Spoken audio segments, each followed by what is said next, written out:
M100ขายพี่ก็ได้ ว่ามันยันผิดกฎเห็นยาสูบโอเคสิคุดมื้อนี้เลยโอ้ตัวมันยากกว่านี้แล้วเนาะตัวนี้มันอยู่ระหว่างนี่บ่ไอ้ดูว่าเสาเก่ามันเอ้าเราเห็นยับดิก็เรายับไปพุ่น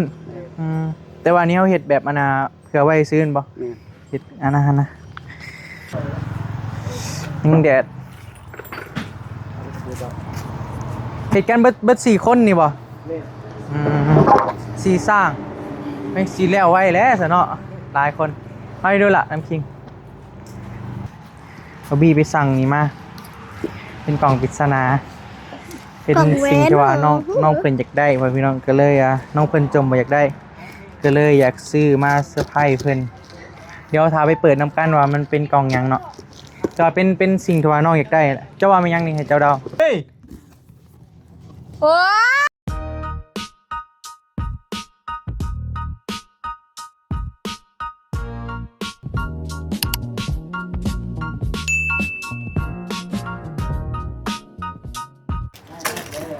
ว้าวยังแม่ไข่น้ำปั้น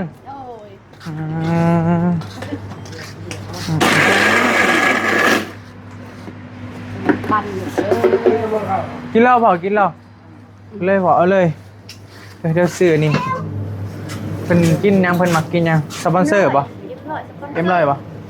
สไลด์M100นะM100เนาะจักคนสี่ขนาดเดี๋ยวสิซื้อM100สู่สร้างกินก่อนก่อนพี่น้องอุดหนุนหันไม่เท่า4 คนบ่ล่ะ2 4 5อันเท่าไรนี่แม่อันเท่าไรนี่แม่50ดูไปแล้วกล่องปริศนายังบอกว่าเป็นของใครของเขาไปจ้ะถื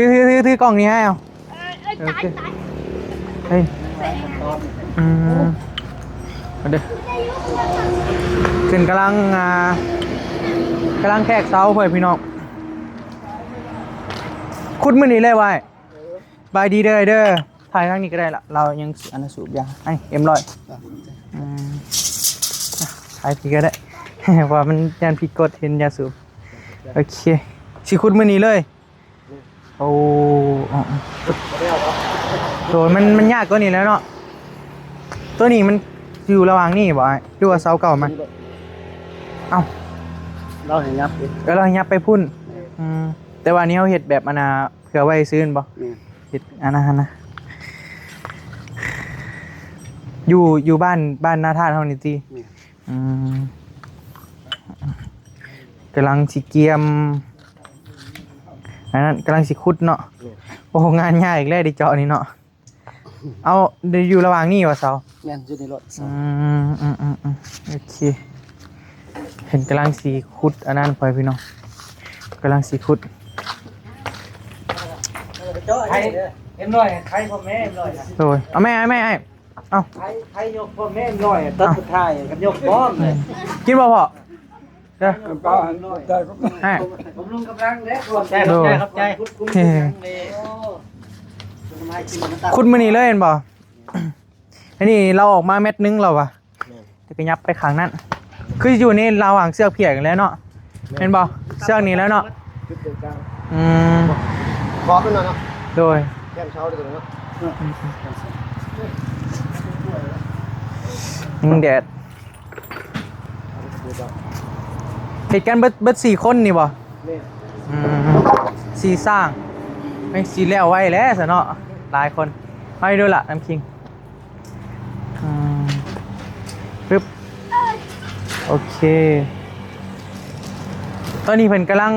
เกี่ยมเน่งเพียกอะไรต่างๆนั่นแหละพ่อพี่น้องกำลังเน่งเพียกเกี่ยมที่จะขุดเสา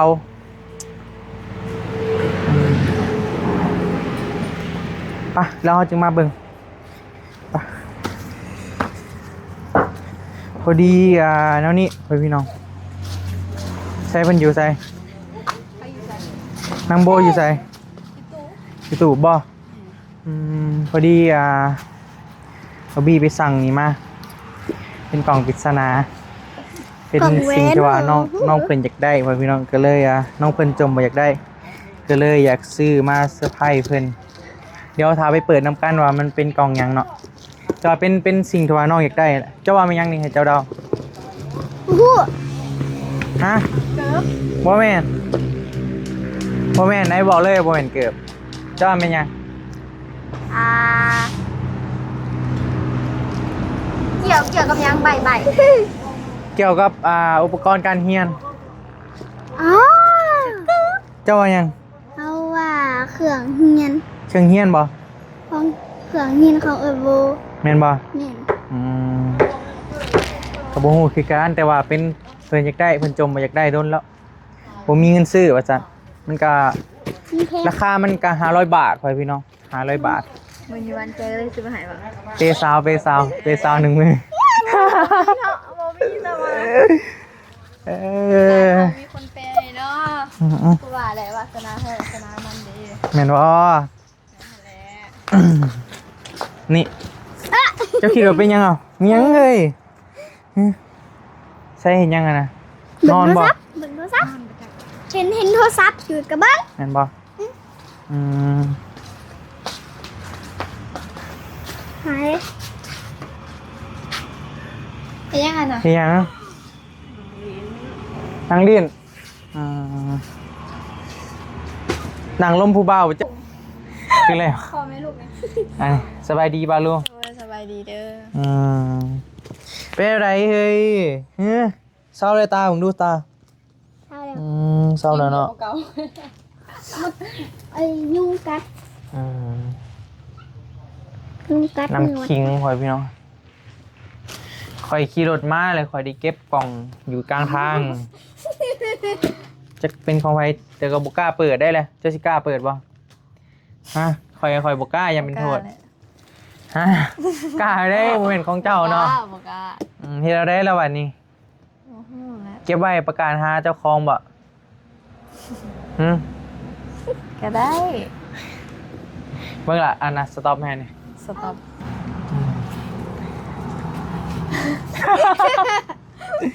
เพราะแท้ได้ข่อยบกล้าเปิดตอนนี้นะติกะสิประกาศหาเจ้าของบ่เจ้าว่าหรือว่าแน่ใด อะไรก็ได้ ฮะ อะไรก็ได้ อืมเจ้าลองจับเบิ่งว่ามันเป็นหยัง อหย่างวะ เจ้าคิดว่ามันเป็นหยัง เสียงคืออยาก ใครก็ว่าเกิดเนาะน้ำคิงว่าหยัง ก็ว่าอย่าง น้ำคิงว่าหยัง เอาหนึ่งจะอันเอาว่าเป็นหมักบ้าน เป็นหมักบ้านอืม นี่อุปกรณ์ที่เป็นบ้าน อุปกรณ์การเรียนใดบางทีมันก็อาจจะจำเป็นในการใช้ชีวิตของเราแต่ละมื้อก็ได้เนาะไปเตยมันเป็นอุปกรณ์การเรียนนี่แหละ มั่วแล้วเนาะวาสนาให้วาสนามันเนาะเฮาก็บ่มีเด้ มีหยังไงได้เก็บได้ บ่ได้เก็บก็มาเซอร์ไพรส์เนาะคนบ่ได้เก็บเขาก็เอาเลยบ่มาเซอร์ไพรส์ผู้ชายนี่ดอกไอ้บี้ เอาเนาะ ไอ้บี้มันบ่ได้เปื้อนแสดงว่าสิเอา เก็บในทางยาง ฮะ เก็บในทางยาง ทางยาง มันเหี่ยในทางยาง สิ มันเหี่ยในทางยางเด้ล่ะ กลิ่นมันบ่ได้เหม็นได้ล่ะ เอา มันต้องเหม็น มันต้องกินเมนบ่ อือ เฮียได้สบายนี่กล้าเปิดบ่เลยเจ้ากล้าเปิดบ่ฮะ ว่าเหม็นของข่อยได้ซะ เอาก็ประกาศหาเจ้าของเรียบางทีเป็นกล่องบัตรประจำตัวอหยังเพิ่นเนาะแม่นบ่ล่ะพอบ่ได้เป็นกล่องสีบัวเพิ่นเนาะแต่ว่ามีกล่องทมมีธงยางทุกอย่างก็สีบัวอีกโอ้ยเนาะ ความหักค่ะได้ สีนี่คือความหักของเฮาในตอนนี้เลยว่า มีแต่ซีบัวหัวใจกับจักเนาะแพ็คตรงซีบัวเนาะหัวใจกับจักเนาะโอ้ดี เอาแก้โลดได้ข่อยสิรับผิดชอบดอกถ้ามันมีหยังบ่ต้องย่านเจ้าบ่ต้องย่านถ้าว่ามีข่อยอยู่ข้างๆอยู่แล้วว้าย ว่าซ่าน เฮ้ยกล่องยังไงนี่ เบิ่งทิ้งข่อยแกเองกันเลยสีฟ้า ยังไงนี่ บอด อ่านด้วยนะโบลิต้า บอสเชน บอสตันเฮ้ย ว้าว มีอะไรนี่ เกือบโอ้ no ไม่ได้ โอ้ บ่ได้จอยไม่เท่าเห็นคลิปนี้บ่ได้ เผาไม้ที่นอน ไม่เท่าไม้เลย สวยแท้ อืมเกือบไปเฮ้ย เกิดไปแล้ว อืม มาสนาใบเตยบ่มีแบบนี้ อยากได้ เป็น แต่โดนแล้ว เป็นเกือบเจ้าอยากได้แต่โดนแล้วแมันบ่ นี่ อืม สวยนะเนี่ย อะไรให้ได้เก็บก็ได้เก็บถือขู่อยากได้เลยเว้ย อ๋อ ใครมาถิ่มให้เนาะ ไอ้พี่ มา ไอ้ฮะ เป็นเกือบแบบได้วะเกือบของเฮี้ยนบ่ ใส่ไปโรงเรียนก็ได้ อืม ใส่ตรงเฮียก็ได้แต่ มันอยากออกสีเทาๆนะ ได้สำนีได้ สีขาวเนาะ แองใส่เกือบมันอีแตะไปเลยไงนะ แม่แรกสมัยจันเนาะ จะไม่ง่ายวะ เนี่ย ทำไมไม่ได้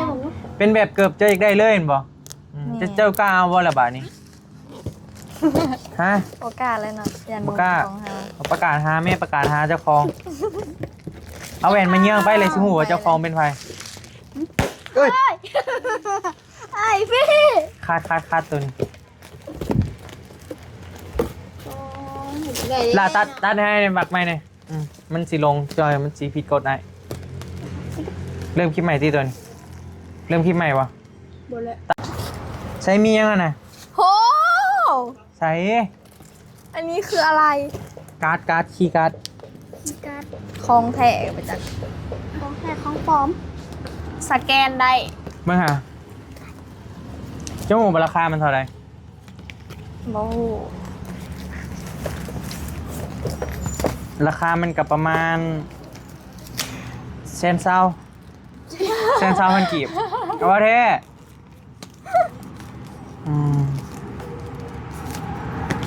โหบอกข่อยมันได้มาอะไรนี่ข่อยเป็นรอยมา อืม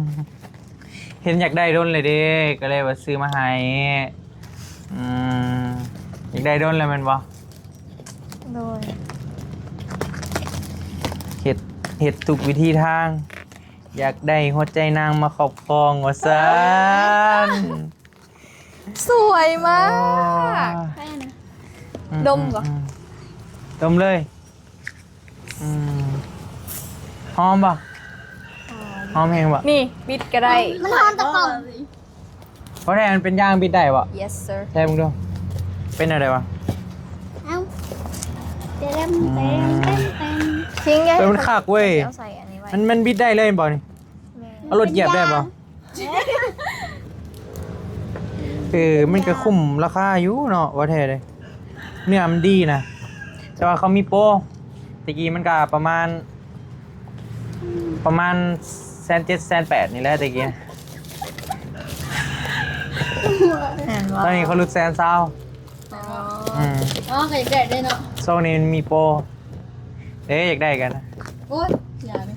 หนาวเนาะไอ้นิว ซื้อมาเซอร์ไพรส์ไหน ไอ้นิวเด้ไอ้นิวใครอยากได้โอ้ย120,000นี่ เชื่อดอกเสียงชาวนะ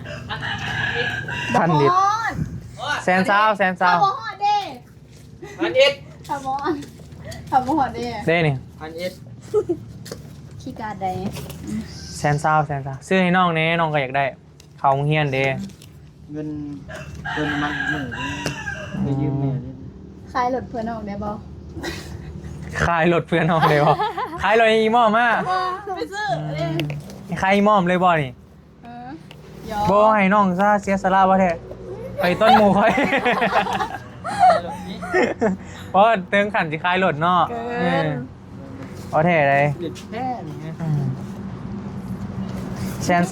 120,000ดอก เกือบเต้นโยคะยักษ์ ว้าว เดี๋ยวเดี๋ยว เด็ด เป็นบัลเล่ต์ มาใส่นี่ สัมภาษณ์ดูสัมภาษณ์ดู มาแต่งาน ชิไปทางไหน สมานี่แหละ ตัวแต่งตัวข้างใน น่า ซ้ำนี่ว่าคักแน่เด็กบ่มีเครื่องใช้แล้ว โอ้เราคือเก่า น่า เอาเป็นแท้บ่ เอาเดี๋ยวเอาเนี่ยกว่า อืม ก่อนเนี่ยกับบ่ได้นั่นเลยเนาะ ได้อยู่ มันบอก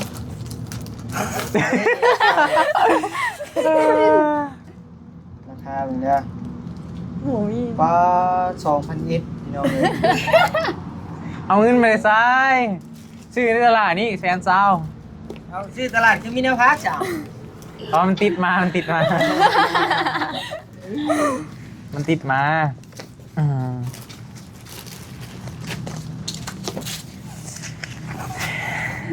เป็นอะไรเป็นอะไรอยากได้แต่ล้นอะไรมันบอกอืมคิงเด้เจ้าไหนเขาเฮี้ยนอะไรมันบอกละ แม่เธอใส่ไปโรงเรียนนี่ ไปใส่ไปโรงเฮี้ยนใส่ไปของปาร์ตี้ได้บ่เว้ย บ่ได้ เป็นหยัง บ่มี เป็นหยังคือบ่มี เอากะห้องเฮียนไปสิไปมี โรงเฮี้ยนบ่มีของปาร์ตี้บ่อืมโอ้อืมน้ำคิงเด้น้ำคิงมีเครื่องเขาเฮียนหรือบ่ มี มีแล้วแจ็คโต้ บ่ฮู้ รถถีบไว้ใส่รถถีบ เอาไว้เฮือน เอาไว้เฮือนบ่กล้าขี่ว่ายามฝนยามมันเก่าบ่ขี่ในเฮือนบ่จักเบิ่งนี่บ่แม่นบ่ ตอนแม่ ซ่อนแม่ไปใส่ ตอนแม่ขี่อ้อมเฮือน ได้บ่ ได้ ซ่อนได้บ่ ตอนได้ อืมซ่อนมีขี่อ้อมเฮือนเลยผู้เก่งเนาะเจ้าเนาะคือเก่งแท้ แม่สิ เป็นยังน้ำคิงคือเป็นคนเก่งแท้หืมน้ำคิงเป็นคนเก่งเนาะตั้งใจเฮียนเด้ออืม พี่อย่าแกคนสิสแกนเบิ่ง อ๋อเจ้าสิฮู้ราคา เจ้าคอยซื้อมา50,000กีบมันเครียดเอาอีกเนาะค่าทางจิตใจไม่ได้ แม่นบ่ เครียดนะ แม่นบ่เครียดบ่คันคูลา4,000นี่ บ่ แม่นบ่ เฉียดอย่างยัง ยันว่าเนาะโอ้ยเจ้าซื้อของปลอมใหม่ข่อยว่าซะจีกทำลายราคาก่อนนี่สแกนได้อยู่นี่คีย์การ์ด ไปจะฮู้ มันสิสแกนออกอะไรบ่ตัวใดเห็น ตัวใดก็ได้ตัวนี้ก็ได้ตัวนี้เลยได้ปะ แวะ เป็นลิงก์นะเอ้ย ลิงก์ห้านปะเนี่ย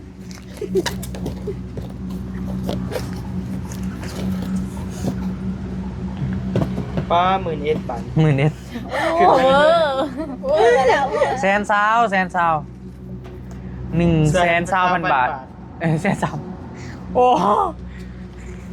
แสนซาวมันกีบไม่ได้ไว้พี่น้องเลยว่ามีเงินซื้อแพงเป็นอะไรความรู้สึกเป็นอะไร ดีใจ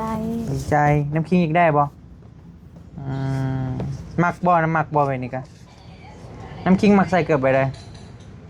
แบบธรรมดา ไอบีมักเอโบว้าสายตาเป็นหยังอะ บ่อยากหาขอบกัน เป็นหยังเนาะเป็นหยังเลย อายุยังบ่ฮอด โอ้ยเนาะเบิดเลยข่อยจักปี้ยังไงครบได้เอา 9 ตอนนี้ไอโบจักปี้ 16 นี่อีกจักปี้จึงครบได้ 19 นี่อีกจักปี้ตอนนี้16แล้ว ยังเหลือ17 หืม ยังเหลือ17 17แล้วสิมีอีก 18 18แล้ว10 9 19เลยได้ยังเหลยอีกจักปี้ 20 โอ้ยคิงเลย ครับ ตอนนี้เป็นหมู่กันได้เห็นบ่เป็นแฟนกันบ่ได้บ่อยากเป็นแฟนไอบีต้องเห็นเอาได้จริงสิได้เป็นแฟนไอโบ ซื้อขนมหายก่อนนะ บ่ไอบีต้องเห็นเอาได้น้ำคิงจริงสิอนุญาตให้ไอบีเป็นแฟนไอโบ ขาหน่วยยังบ่หายเอามาก เอ้ยเอาใบยังนี่ ไปตาว เจ้าไปเฮ็ดหยัง ให้แม่ ให้แม่เฮ็ดหยัง ให้แม่ไป เพิ่นมานวดให้เบาบี้พ่อพี่น้องเอ้ยหลายเทื่อแล้วหลายมือแล้ว ช่วงขานวด ทั่วคานวด เทื่อละ 2,000 ดอกเพิ่นเอานะไอ้จ่ายลวงหน้าเด้อเจ้ายังต้องนวดให้ง่ายอีกหลายเด้อนี่ข่อยที่นี่เจ้า 7,000 ก็ยังเหลือยังเหลือเท่าใดบ่ 13 ฮะยังเหลือ 13,000 เด้อ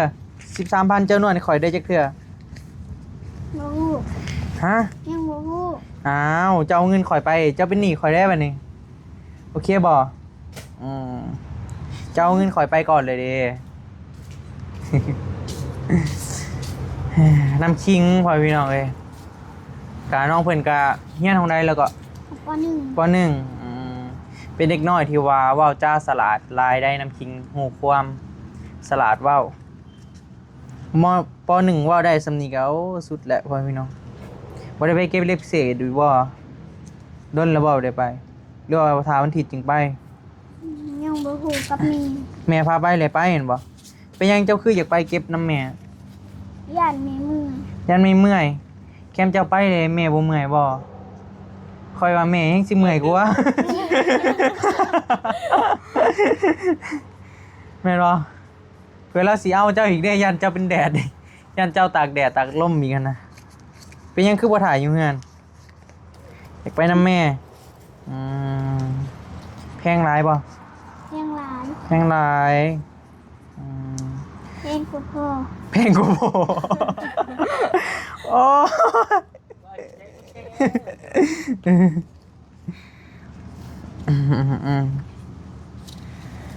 ถือซ้อนมาดีนะพี่น้องเป็นเด็กน้อยคนหนึ่งที่แบบสลาดวาจาดีกันแหละถามตอนไหนเด้ว่าถ้ามีเงินว่าบ่ซื้อเพราะว่ารถถีบนะอดเอาขี่เป้เอาเพราะว่าย่านแม่บ่มีเงินไปซื้อกินแม่นบ่ล่ะย่านแม่บ่มีเงินไปซื้อข้าวกินน่ะนะเด็กน้อยเฮาแบบอายุซำนี้คิดได้ซำนี้โอ้พ่อพี่น้องเบาบี้มีแจกได้แล้วคะแนนซำนี้พ่อแม่บ่มีก็แอลเอา อันนี้เราว่าย่านพ่อแม่บ่มีว่ะโอ้คือว่าจะความแท้ แม่เคยสอน แม่เคยสอนถ้าต่อไปเด้ความฝันยังมีแนวอยากได้อีกบ่อยากได้ยัง อยากได้โทรศัพท์ให้แม่โทรศัพท์นี่จอมันแตก ฮะ อยากได้โทรศัพท์ให้แม่จอของแม่มันแตก โทรศัพท์ให้แม่ มันแตก มันแตกโทรศัพท์แบบรุ่นทั่วไปนี่บ่น้ำคิงดินเป็นหรอบ่ กลิ่นเป็น ดินเป็นแล้วเดี๋ยวแม่จะมาจากโมงอ่ะนะแต่งแห้งบ่ล่ะแล้วใส่รุ่นยัง Oppo A15 นี่แหละรุ่นตะกี้นี่แหละตัวเก่าข่อยตัวนั้นกะ บ่น้ำคิงถ้าว่ามีเงินก้อนหนึ่งเงินก้อนนั้นนะซื้อเครื่องสุดเขาโรงเรียนซื้อปึ้มซื้อซอซื้อบิ๊กซื้อแนวที่เจ้าอยากได้กับเลือกที่จะซื้อโทรศัพท์ให้แม่เจ้าสิเลือกตัวใด เลือกโทรศัพท์ซื้อให้แม่ เป็นหยังคืออยากซื้อให้แม่ โทรศัพท์ของแม่มันจอแตก ถ้าน้ำคิงมีเงินน้ำคิงสิซื้อให้บ่อยากซื้อให้บ่เฮ็ดได้ละบาดนี้นวดให้บี้ได้แล้ว20,000นี่ จักกี่จักปีเนาะน้ำคิงเนาะเดือนละ 2,000 กีบน้องเพิ่นเอานำก็คืออยากได้โทรศัพท์ให้แม่ว่าซั่นว่าง่ายๆกับแพงแม่นะเนาะคิดหาแม่ก่อนตลอดเลยมีแต่แม่นะแม่ต้องมาก่อนเสมอนะพี่น้องก็ถือว่าเป็นเด็กน้อยคนหนึ่งที่แบบอัศจรรย์อยู่ได้บ่บีวะ เป็นเด็กน้อยคนหนึ่งที่แบบสลาดนั่นแหละสลาดว่าวสลาดว่าพี่น้องแต่คือเฮานี่มีแต่เกมมีแต่รถบังคับเลยไอ้บีนี่แม่จำเจ้านะเอารถบังคับผมเลยไอ้ว่าเราโทรศัพท์ให้แม่ อันนี้เราไว้ซื้อโทรศัพท์ให้แม่สั่นว่าพี่น้องเราใส่รุ่นละบ่ ใส่โดนแล้ว ใส่แต่ตอนจักปีแหละ ใส่ตอน จักปีได้จักปีแล้ว 16 16 เจ้ายังบ่เกิดติ ยัง เราใส่ดนแล้ว แล้วใส่รุ่นละบ่ล่ะ เนี่ย เอ้ยเพิ่นก็เป็นสาวโรงงานพ่อพี่น้องเป็นสาวโรงงานเงินเดือนก็บ่บี้เคยถามแล้วก็เคยฮู้แล้วเฉพาะแต่เราได้เงินเดือนประมาณ4ล้านนี่แหละเฉพาะน้ำคิงก็แต่ละเดือนรายจ่ายของน้ำคิงที่ว่าต้องจ่ายแล้วก็จำเป็นที่สุดนะคือจ่ายไปแล้ว2ล้านเฉพาะแต่น้ำคิงได้ค่าโรงเรียนค่านุ่มแล้วก็ค่ากินค่าอยู่ยังบ่รวมแบบค่าน้ำค่าไฟพริกแป้งนัวหยังต่างๆนั่นแหละเอ้ยเพิ่นก็เป็นคนหนึ่งที่ว่าสู่ชีวิตมาคนเดียวพ่อพี่น้องคือเรื่องราวกับบอบบี้ก็บ่อยากเว้าร้ายเนาะเพราะว่าเดี๋ยวบางทีน้ำคิงเพิ่นก็ใหญ่แล้วเด้ฮะย่านเพิ่นอันนั้นนะก็คือเรื่องราวก็คือได้ยินที่ผ่านๆมาแหละเพราะว่าบอบบี้ก็เคยถามเอื้อยเพิ่นได้หลายคลิปแล้วป้าลุงน่าจะฮู้เรื่องราวเกี่ยวกับน้องน้ำคิงนี่แหละพ่อพี่น้องก็ถือว่ากระบาบเอื้อยเพิ่นอยู่เพราะว่าผู้หญิงสู่ผู้หญิงเลี้ยงลูกสู่มาคนเดียวพ่อพี่น้องตามลำพังเลยเราก็เป็นสาวโรงงานก็สู้กับลูกแหละเราก็มีหยังกับเพื่อลูกเราชีวิตนี่ก็มีแต่ลูกนั่นแหละเราก็เคยถามว่าพอมื้อหนึ่งมีคนที่ว่าถึกใจอยากสร้างครอบครัวบ่แล้วก็ว่าบ่แล้วว่าสิขออยู่กับลูกย่านผู้ที่ว่าเพิ่นเข้ามาหั่นเพิ่นบ่ฮักลูกของเฮาเพิ่นว่าแบบเราก็แพงแฮงนะอันนี้ก็แพงแม่แฮงฮักแม่หลายๆเด้อตั้งใจเรียนเด้อตั้งใจเรียนเป็นคนฮู้ความเด้อล่ะเด้อบ่ดื้อสำนี้แม่ก็ภูมิใจแล้วอยากได้โทรศัพท์ให้แม่ติถ้าแม่เจ้าได้โทรศัพท์นี่เจ้าว่าเราสิดีใจหลายบ่ ดีใจหลาย ดีใจหลายเราเคยจมกับเจ้าว่าอยากได้บ่เราว่าแนวใด เราว่าลูกแม่อยากได้โทรศัพท์ เดี๋ยวเจ้าว่าแนวใด เฮาบอกว่าแม่เฮาบ่มีเงิน คำเดียวจบ ถ้าเจ้ามีเงินได้ซะ ซื้อให้แม่ เจ้าอยากมีโมเมนต์นั่นบ่อยากมีแบบเอาโทรศัพท์มาเซอร์ไพรส์แม่บ่เจ้าสิมีความสุขหลายบ่ถ้าว่ามีมื้อนั้นถ้าว่ามื้อหนึงแม่เจ้าได้โทรศัพท์ใหม่เจ้าสิดีใจหลายบ่ ดีใจหลาย ดีใจแบบใด ดี ได้รถถีบกับได้โทรศัพท์ให้แม่ตัวใดดีใจหลายกว่ากัน ได้โทรศัพท์แม่ กาบบี้ก็ยังก็ได้ยินก็เคยเห็นอยู่เลยก็มันก็เก่าแล้วพี่น้องเคยเห็นเราใส่อยู่ก็ว่าสีท่วงเพิ่นอยู่แต่ว่าบ่กล้า มันเก่าเลยเนาะล่ะเนาะรุ่นยังเราใส่ Oppo A05 นี่แหละรุ่นตะกี้พุ่นแหละ นี่น้องน้ำคิงพี่น้องเดี๋ยวเบิ่งก่อนอัดแล้วบ่โอเคสู้ๆเด้อขอให้เก็บเงินซื้อโทรศัพท์ให้แม่ได้ไวๆเด้อเบิ่งดูตาคือเป็นตุ่มเป็นออกมาวะ ยุงกัด ยุงกัดบ่มีมุ้งบ่ ฮะ บ่ได้นอนกลางมุ้งบ่ มุ้งกลาง หมุนไป จัก แล้ว มันเป็นหยังฮะแผลเด้อ แพ้บ่แพ้หยัง แผ่อากาศ แพ้เขาเพราะรักเรามันเก่าแล้ว ว้ายสู้ๆเด้อน้ำคิงเด้อสู้ๆ2 นิ้ว2 นิ้ว 2 นิ้ว โอ้ยกระบะเลยนะมียังยิ้มมีความสุขแท้เลยบ่ บ่มีหยัง ดีใจวันเกิดนี่แหละ คือมีความสุขแท้ยิ้มแย้มดึกแท้วันนี้เนาะดีใจแห้งบ่อยากได้ด้นหรอบ่เจ้าคือฮู้ว่าข่อยอยากได้ เจ้าคือฮู้ว่าข่อยซื้อไปนี่ให้เจ้า หัวหูแล้ว แบบที่ว่าเจ้าอยากได้อะนะเจ้าคือฮู้เจ้าคิดว่าข่อยฮู้ได้แนวใด เห็นหูบ่ คนหูใจเนาะน้ำคิงเนาะเห็นปะน่าจะว่ากันตอนนี้เนาะที่พอดีทางของนิวก็ไม่มีมาบายดีเด้อ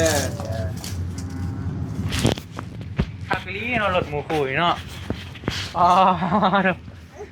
เบิ่งเด้อเดี๋ยวมาเบิ่งก่อนพ่อพี่น้องมียังนี่เฮ้ยทางน้ำมันบ่ลีแก้ได้บ่นี่คักลีเนาะอ๋อถูก มันก็เที่ยวรอบโลกได้เลยคันนี้นะว่าแท้เลย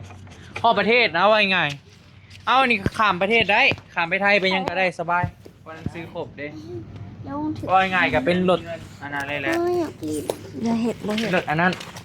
พวกคากนอเฮ้ยคักได้เด้เนาะตัวราคาเพิ่นนี่แหละราคานี่โอ้ไว้พี่น้องบ่มีปัญญาเลยบ่มีแสนกว่าบาท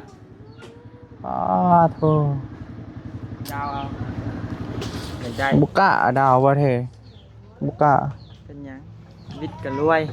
วิทย์กับรอด น่าแลมัน วิทย์กับทิม แต่มันบีบบังคับเฮานะเฮาเช้าบ่มีเพิ่นก็คือยึดรถเฮาอะข่อยบ่กล้าข่อยพอได้ขี่ก็ขี่ไปบ่บีกันนี่แหละอีเฒ่า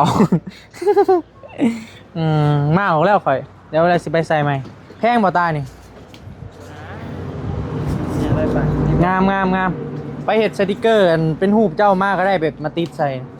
แบบเป็นแบบสติกเกอร์แบบบาวนิวสายบุญนะใส่แรปใส่ดีแท้เอาไปแรปแบบพิมพ์ใส่ไว้สีมัน เงินแพง